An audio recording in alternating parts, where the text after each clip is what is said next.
Welcome back to Block TV, where it's time for cryptonomics and that ever-elusive connection between traditional and digital asset markets.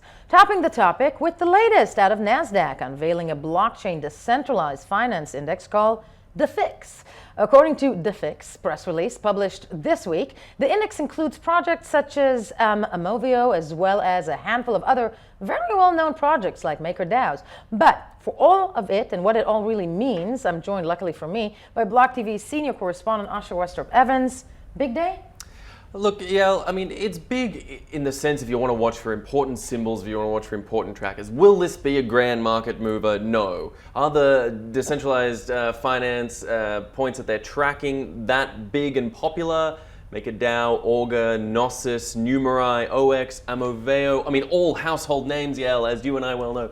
But no, in all seriousness, they're not household names. They're still relatively small. But what it is showing is that the greater financial market is becoming more aware, not just of cryptos. Cryptos exist, everyone's into them, everyone knows Bitcoin, right. It exists, right. It's out there. But now we're getting some nuance in the market. And I think that that's a critical stage where mainstream markets, Wall Street in particular in this instance, can look and go, you know what, we're interested to see what's happening here. We're gonna at least track it, even if we're not getting into it yet. And once you get it in people's minds, once you get it in traders' minds by having a ticker that they can follow, something that they can track. It's on the Nasdaq ticker. I mean, Exactly. I agree with you, not a mind-blowing or game changer, but as you very rightfully mentioned, it shows recognition, doesn't Exactly, it? and not everything needs to be a game changer in the sense of bringing in massive amounts of liquidity into the market. The ecosystem, it's a word we throw out, it's a buzzword we love to throw out, but it does mean building these little steps forward that each make a difference, that mean that when those big killer moves do come, there's the foundations there that people can go, oh, I can track this, I can track the decentralized finance world and find out what's happening here, and that's a key step for people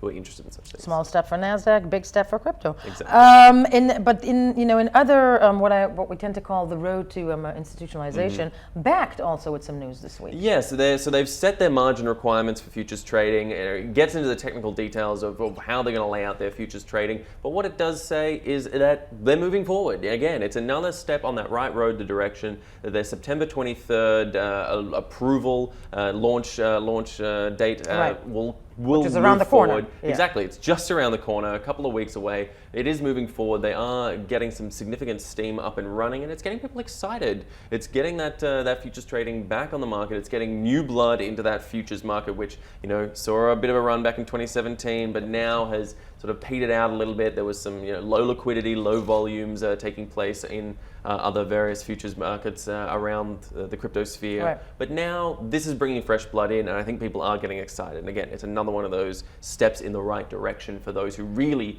particularly want to bring those institutional players on board. Those institutional players do need those little those little recognition marks within their tools. Certainly they do. And the thing is with this as well is it's a project, this backed project put out by the Intercontinental Exchange has been in the works for so long, Yael. You and I have been talking about this since time immemorial. Since the inception of Block TV. Exactly. It's been going on and on and on. So for it to finally be happening is really another positive sign that things are heading in the right direction, that wherever the day's trading might take you on the macro scale, level, we're heading in the right direction. Now, all that said, that ever-elusive ETF is still not quite there, as also stated by the chairman of the SEC, Jay Clayton, who had the following thing to say this week to CNBC. Ask you about Bitcoin. I know I've asked you many times about this in the last couple of years, but it's of intense interest to the viewers. Are we any further along on a Bitcoin ETF? I know you did a memo, you and your staff, a year and a half ago, where you made it very clear you were concerned about custody and the security of custody, and you were very concerned about the fact that much of the pricing of Bitcoin was done on foreign exchanges that had the potential to be easily manipulated. Now, your realm here is a Bitcoin ETF. Are we any closer, or have the people involved in the Bitcoin businesses in any way come closer to satisfying your concerns? The short answer is yes, but there's work left to be done. Those were not trivial questions. How do we know that we can custody and have a hold of these crypto assets? That's a key question. And an even harder question, given that they trade on largely unregulated exchanges, is how can we be sure that those prices aren't subject to significant manipulation? Now, progress is being made, but people needed to answer those hard questions for us to be comfortable that this was the appropriate type of product. Asha, what does that mean for the VanEcks of this world? Well, so that's an interesting one, and we need to delve into what VanEck and the SolidX ETF. We'll get into a moment into what to actually call it. They launched last week by getting around the SEC and launching directly only to sophisticated investors. They've had their first launch week. Always a critical time in any new financial product's lifespan.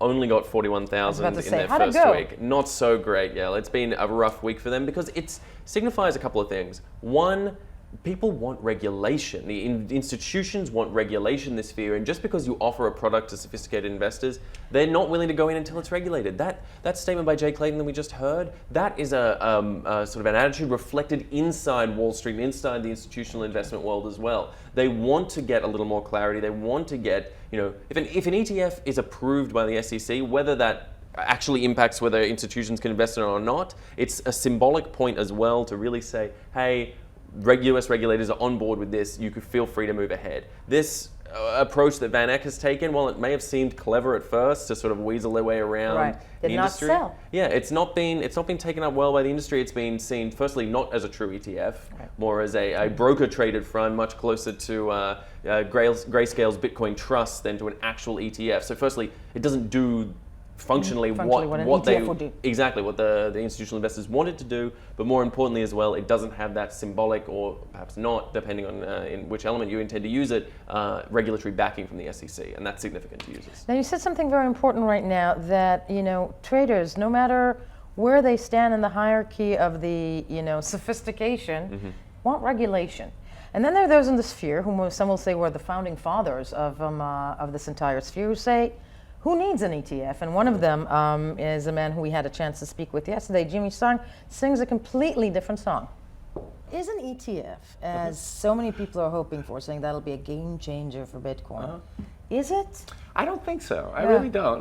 Because if you want Bitcoin, you're gonna go find a way to do it. This is more a convenience play, and it's okay. I already have an Ameritrade account, or I already have a Schwab account, or whatever. I can now just go buy this, ticker. You can already kind of do that with GBTC anyway, although they take 2% every year, etc. That's a great belief, but Schwab doesn't feel that way, do they? No. Charles Schwab, and for those who don't remember, just to update, the biggest investment brokerage firm in the US, over $3.2 trillion in assets under management. Yeah, they're not interested. They've come out stating that they are not interested in cryptocurrencies as it stands at the moment. They don't see it in the foreseeable future. It's just not their cup of tea. So not a win for the industry. Certainly, we've talked about incremental Schwab steps forward. Schwab they're huge. Yeah, they're a name you can't ignore. And people, we talk about incremental step forwards. With every 2 steps forward, you can take 1 step back. This is definitely a step back in terms of the industry. But then, you know what? Maybe cool heads need to prevail. I'm not trying to get always the positive spin out of it. This one definitely isn't great, but at the same time, it's not cataclysmic for the industry. Just because Charles Schwab isn't investing in it now, is it really those sort of types of investors that the industry is looking for right at this stage? I mean, some would say yes because they want the market to grow generally, but others would say no, we need to develop the infrastructure before we start getting these big investors on board. Buffett doesn't like us either. Let's not forget. Let's not forget. There are plenty of those guys who are not at all interested. Well, he's hungry. He missed lunch. He did.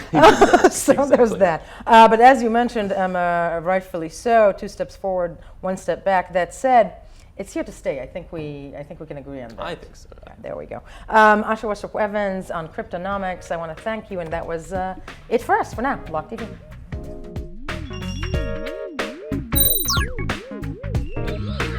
For more news and updates, follow us on Twitter.